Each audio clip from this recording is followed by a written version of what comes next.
New audio from the cast of It Ends With Us has just leaked, and it's rocking Hollywood's hush-hush corridors like never before. Justin Baldoni's heartfelt late-night voice memo to Blake Lively reveals a tension-laden standoff over script revisions, while Ryan Reynolds loom powerfully in the background. Are Lively's dragons rewriting the film, or overshadowing Justin's role as director? Leaked voice memo context. Recently, a leaked voice memo involving Justin Baldoni and Blake Lively sent shockwaves through Hollywood. The clip, recorded just before production began on It Ends With Us, highlights the tense creative power struggle that emerged after Blake requested major script changes. Not only did she push for her own ideas, but she also brought Ryan Reynolds and Taylor Swift into the discussions, calling them her creative dragons. Justin, who had planned on directing while also respecting the source material, appeared shaken by the sudden demands. In the released message, Justin sounds apologetic and eager to please. He acknowledges Blake's concerns and regrets that he may have dismissed her contributions. He also recognizes the weight that Ryan and Taylor's involvement carries. These two superstars, known for their writing and storytelling, apparently wrote or revised certain scenes, which pressured Justin to adapt his directorial vision. The memo is full of Justin's admiration for Blake, as well as his genuine worry that he disappointed her and her supporters. Throughout the 6-minute audio, Justin repeatedly apologizes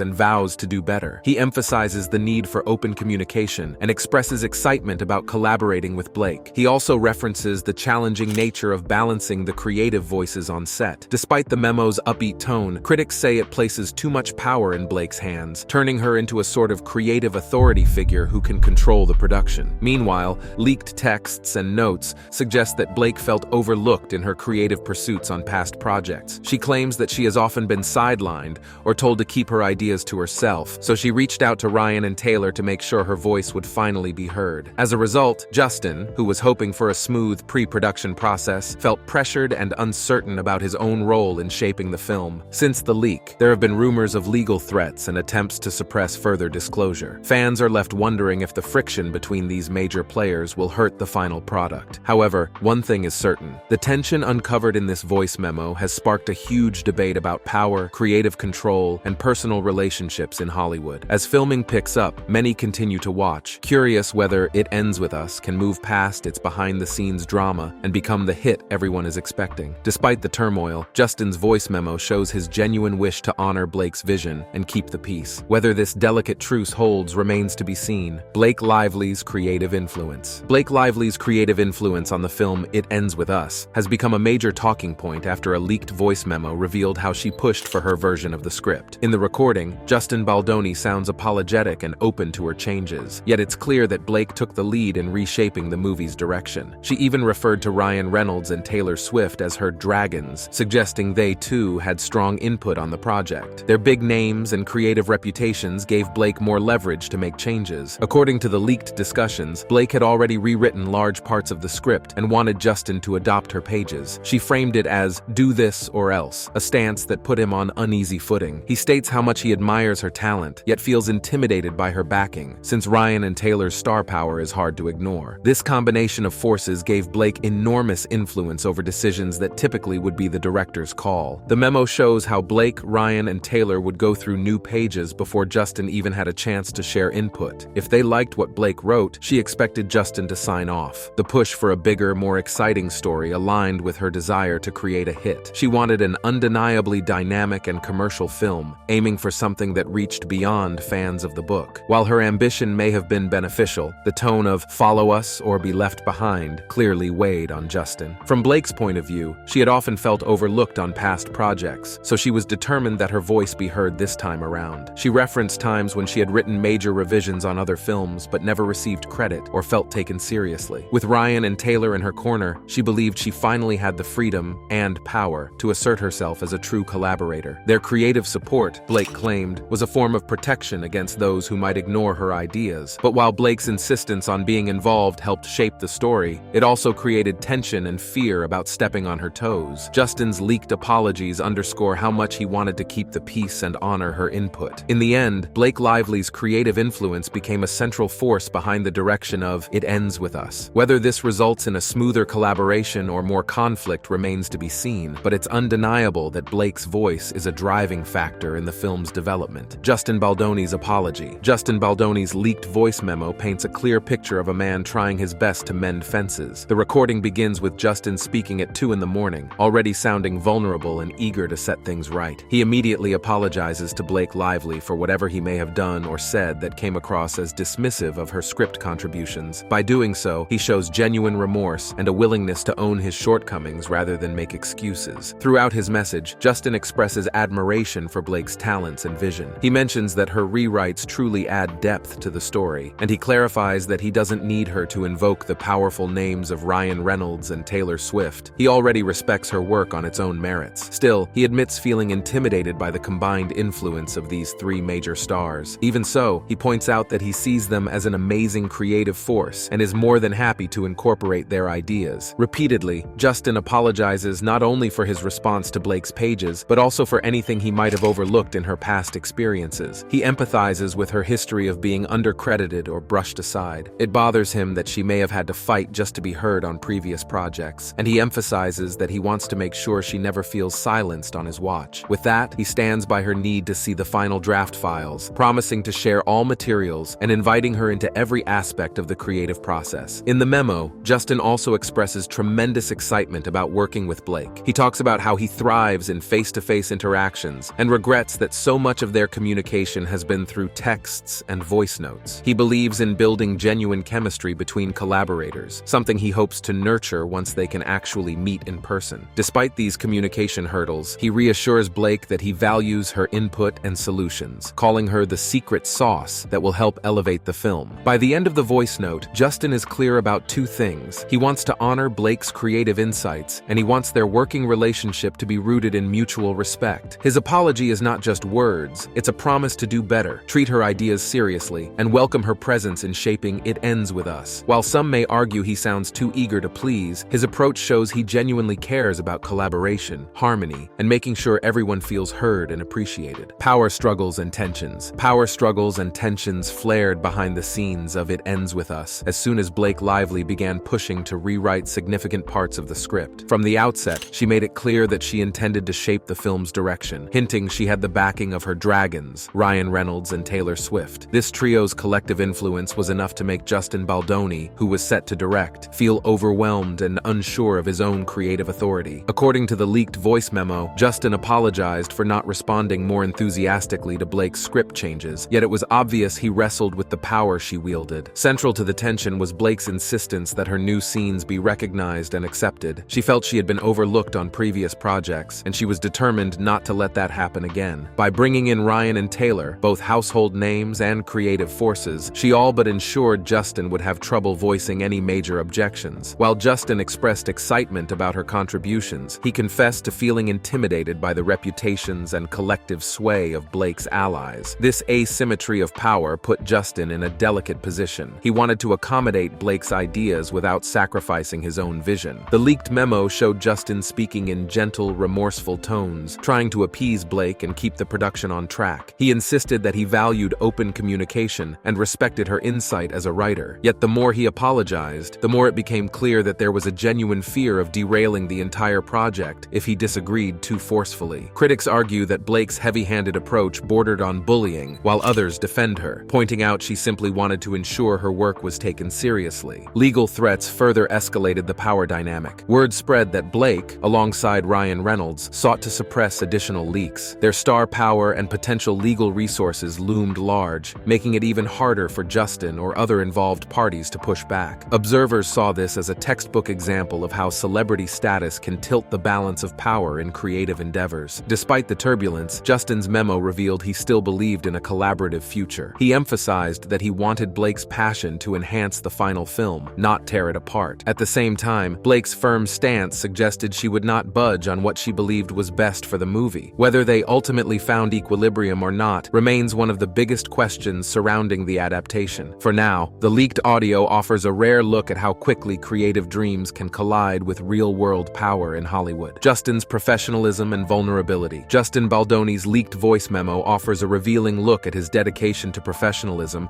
and his willingness to show vulnerability under pressure. In the recording, sent at 2 in the morning, he addresses Blake Lively's concerns over her script contributions for It Ends With Us. Instead Instead of defending himself or brushing aside her feelings, Justin apologizes earnestly for making her feel underappreciated. He even acknowledges the intimidation he feels from the powerful creative influence of Blake's dragons, Ryan Reynolds and Taylor Swift. Throughout the message, Justin's tone is calm yet concerned, suggesting he understands the importance of collaboration. He clarifies that he never intended to shut Blake out or dismiss her revisions. On the contrary, he admires her passion for crafting a strong script and is excited to incorporate her ideas. His repeated apologies emphasize that he is comfortable admitting his mistakes, a rare trait in an industry often driven by egos. He also reveals his anxiety about working through text messages and voice notes, preferring face-to-face conversations for more effective communication. By confessing this, Justin sets aside any pretense of being the infallible leader on set. He shows he is human, prone to errors, and genuinely wants to forge a close creative bond with Blake. This level of openness highlights not only his professionalism,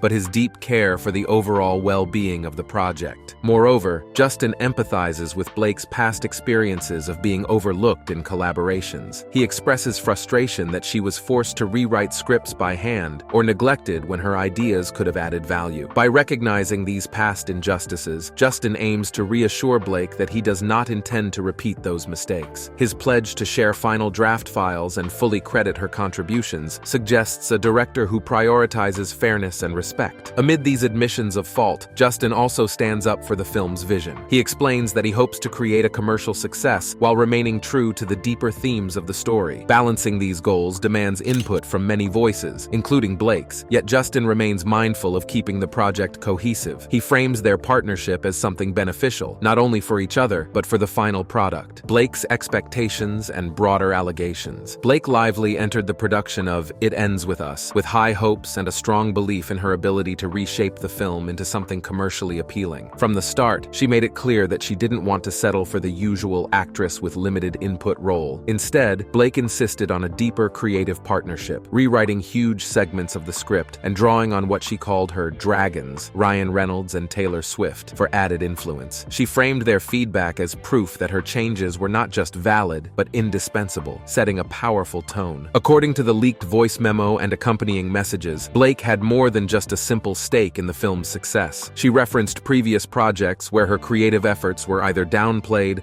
or taken without proper recognition. By bringing Ryan and Taylor on board, she shielded herself from being overlooked yet again. To Blake, having their star power and writing chops behind her revisions meant not only that her ideas could flourish, but also that they would be harder to dismiss. She openly stated that the two superstars fully supported her script edits, essentially implying Justin Baldoni needed to embrace them or risk conflict. Beyond fighting for personal recognition, Blake made it clear that she wanted the film to be bigger than a faithful adaptation for existing fans of the book. Her goal was to produce a film so dynamic, bold, and wide-reaching that it would attract a much larger audience. She envisioned a profitable mega-hit, something that would bring in mainstream viewers and give the studio confidence in backing every one of her creative instincts. To her, this drive wasn't about ego alone. It was also a practical step toward ensuring the film would resonate on a grand scale. However, critics say her approach came off as pressuring and even intimidating, especially given the collective clout of Ryan and Taylor. While many applaud her ambition and see it as a bold strike for female creatives who are often sidelined, the underlying tone of join us or face drama left Justin Baldoni struggling to assert his own vision. The leaked discussions reveal she felt justified after overlooked experiences, and she wanted to avoid repeating old patterns. But her tactics, calling in Ryan and Taylor, pushing for script control, and hinting at past industry wrongs, paint a picture of someone determined not to lose another artistic battle. Stability and continuity of the monarchy. But what about Camilla? Why Camilla shouldn't remain as queen consort? The position of queen consort is a role defined by marriage to the king, rather than by appointment or inheritance. Camilla became queen consort automatically upon Charles's accession to the throne, following Queen Elizabeth II's explicit wish expressed during her Platinum Jubilee.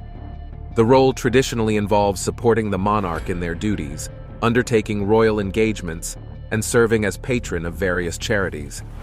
While Camilla has taken on the role with grace and dignity, there are several arguments against her continued title as queen consort. First, her past as the Duchess of Cornwall, especially her involvement with King Charles during his marriage to the late Princess Diana, has sparked controversy that lingers to this day.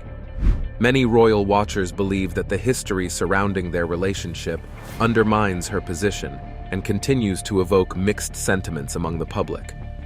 Also, Camilla's approach to her role has been scrutinized. Critics argue that she has not fully embraced the traditional expectations of a queen consort, particularly in representing the monarchy at ceremonial events. While she has participated in numerous engagements, her less prominent public profile compared to other royal family members raises questions about her commitment to the role. This perception could diminish the stature of the title and the monarchy itself. To add to all of this, the public sentiment toward Camilla remains split. Many members of the public and royal commentators express that her past actions make her an inappropriate figure to hold the title of queen consort.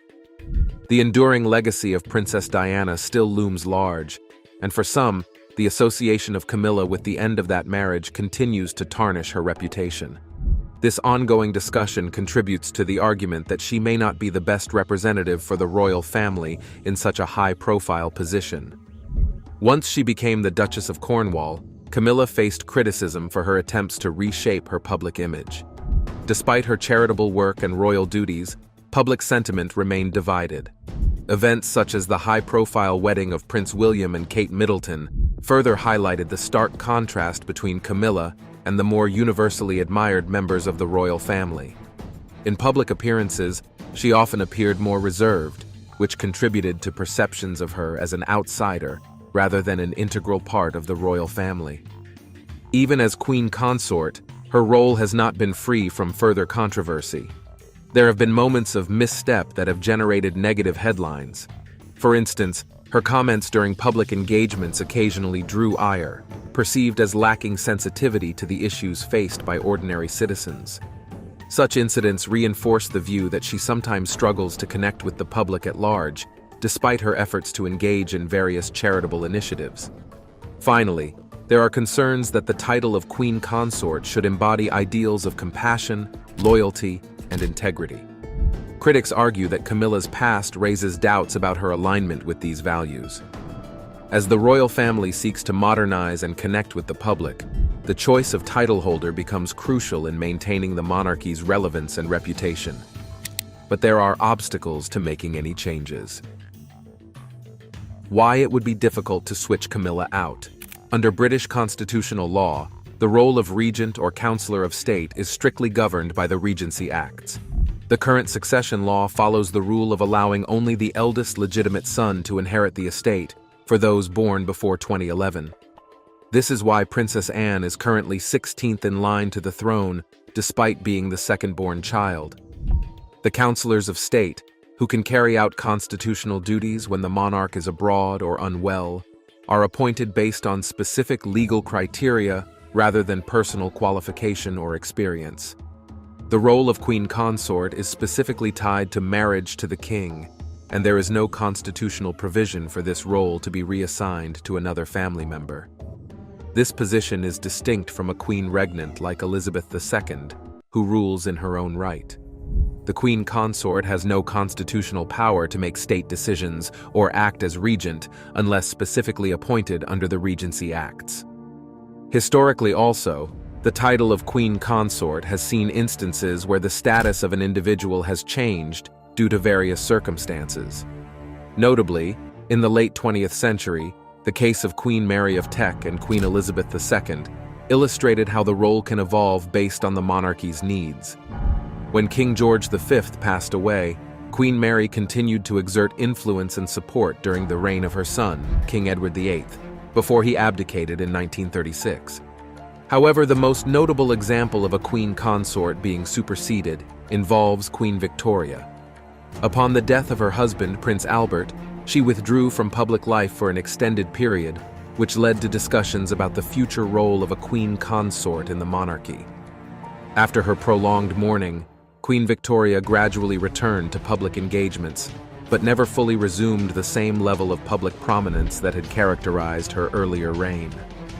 This period. Kevin Costner and his wife Christine going their separate ways after 18 years of marriage. You don't know what people are going to feel.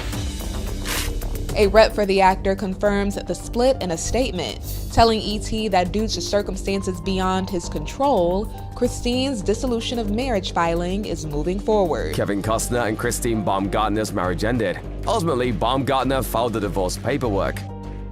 Kevin Costner's wife has just lost her place in his life. With months of silence after a very public and messy breakup, Christine Baumgartner, Kevin's now ex-wife, has made many eye-opening statements with surprising details about their marriage and divorce. Not only did she open up about the real problems that led to the end of their marriage, she also let the world know how she's faring as a new divorcee. Christine Baumgartner have gone their separate ways after 18 years of marriage. What exactly did she say, and what else has happened to her? Join us as we reveal the reasons behind their divorce and what has just happened to Christine Baumgartner, the start of the ex-couple's romance. After Kevin Costner ended his first marriage to Cindy, he went through a lot of different experiences in the dating world. Eventually, he found love again with Christine Baumgartner, who is a model and handbag designer. They started dating in 1998, and after being together for 6 years, Kevin Costner is getting back into the dating scene. The 69-year-old actor recently bragged about knowing how to meet women. They decided to get married. But little did they know they would end up parting ways like Kevin did with Cindy. Just a couple of years after their wedding, they welcomed their first child, Caden Wyatt, in February 2007. This happy moment was soon followed by the birth of their second son, Hayes Logan, in February 2009, and then their daughter, Grace Avery, who came along in June 2016. Now, Kevin's family includes not only his kids with Christine, but also his 4 older children from previous relationships: Annie, Lily, Joe, and Liam.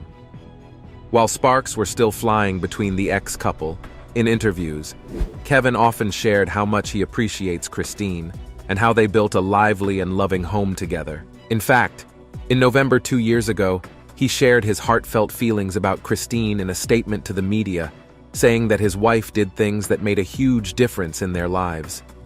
He mentioned that she made their home more beautiful and warm. He believed that her little actions were a reflection of love and that she had a special way of making their home feel inviting. This showed how strong their bond was and how much he appreciated having her by his side. But their seemingly perfect family life suddenly had one unexpected problem. Kevin Costner is getting candid about the difficulties he's faced amid his recent divorce and his work life. In early May last year, a spokesperson for the actor known for Field of Dreams confirmed to the media that he and Baumgartner were going their separate ways after she filed for divorce. Kevin Costner is breaking his silence amid his divorce from Christine Baumgartner. This news surprised many fans who admired their relationship. Although the exact date of their split wasn't immediately made public, later court documents indicated that Baumgartner had stated they separated on April 11th. In her divorce filing, she mentioned that they had irreconcilable differences as the reason for their breakup. But how bad were these differences that they had to resort to a divorce? Keep watching because you'll be shocked to know what finally broke the camel's back for the ex-couple. The news about Kevin Costner's situation stirred a lot of sympathy for him as he faced the end of an important part of his life. In early May last year, Christine Baumgartner officially started the divorce process from Costner, which kicked off a complicated legal journey. When she filed for divorce on May 1st, she asked for joint custody of their 3 kids, Caden, Hayes, and Grace.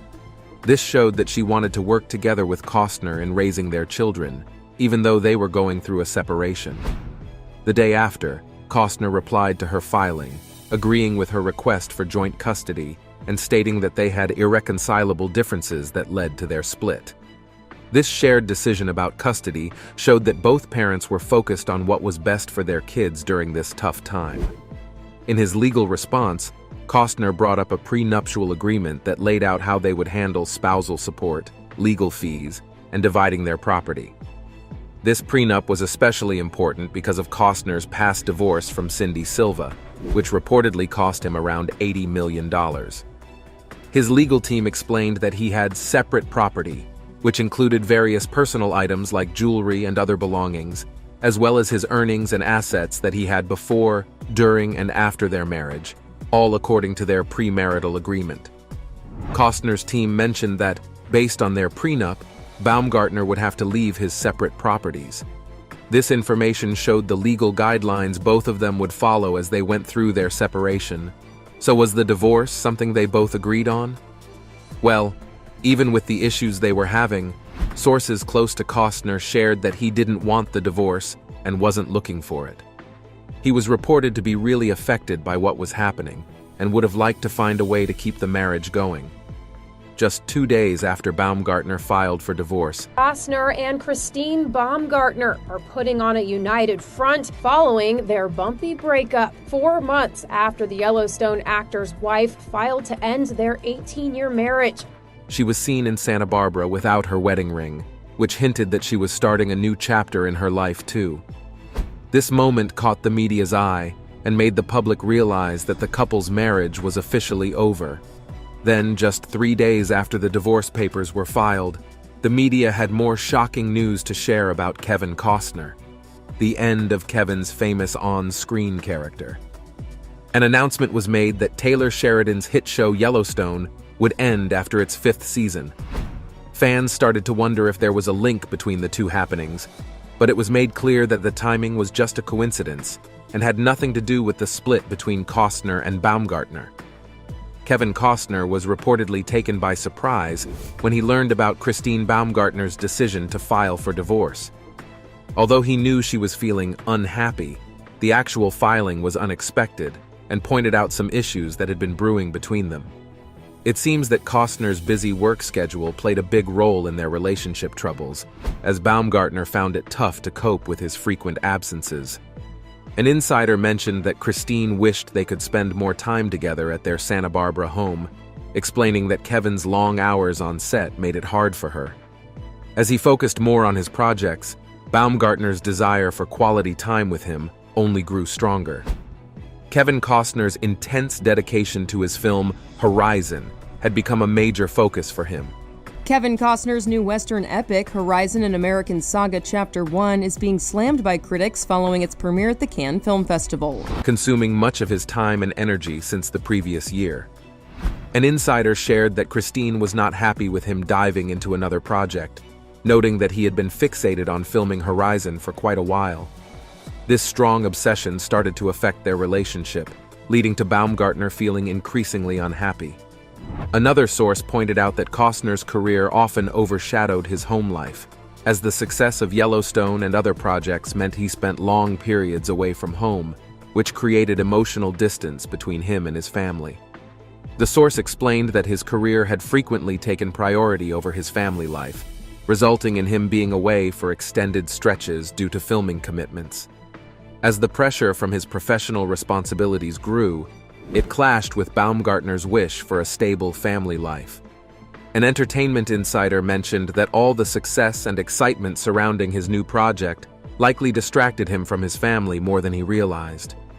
This neglect, combined with the uncertainty of their situation, added to the rising tension in their home. Then, in June, a significant development occurred in Kevin Costner's highly publicized divorce from Christine Baumgartner, as court documents revealed more disputes related to their separation. Costner mentioned in the documents that, based on their prenuptial agreement, Baumgartner was supposed to leave the house he owns within 30 days after she filed for divorce on May 1st. But that time limit has already passed, and it seems Baumgartner is still living there, which has caused more tension between them. The situation became more complicated when there were claims that Baumgartner was staying put to push for various financial requests from Costner. Even with these issues, a source shared that Costner had shown some kindness by giving Baumgartner an extra $1 million beyond what their prenuptial agreement required. He also offered to help with $10,000 for her moving costs and $30,000 each month to help with her rent. On the other hand, Baumgartner's lawyers pushed back against Costner's actions. Attorney John Rydell pointed out in court documents that Costner couldn't legally force her and their 3 kids out of the home where they have all lived together. Rydell stressed how important this situation is emotionally, saying that asking to remove Baumgartner and the kids from their family home is not just legally wrong, but also a serious matter for them. He stated that this request aims to kick Christine and their 3 children out of the house that has been their home for their entire lives. A source close to Costner shared with the media that it's not fair to involve the kids in this situation. They emphasized that the matter has nothing to do with the children, claiming that their foundation is strong. The source mentioned that Kevin has done everything possible to help Christine find a good place to live. In the ongoing legal case between Baumgartner and Costner, documents from Baumgartner's lawyers revealed that she is seeking an impressive $248,000 each month for child support.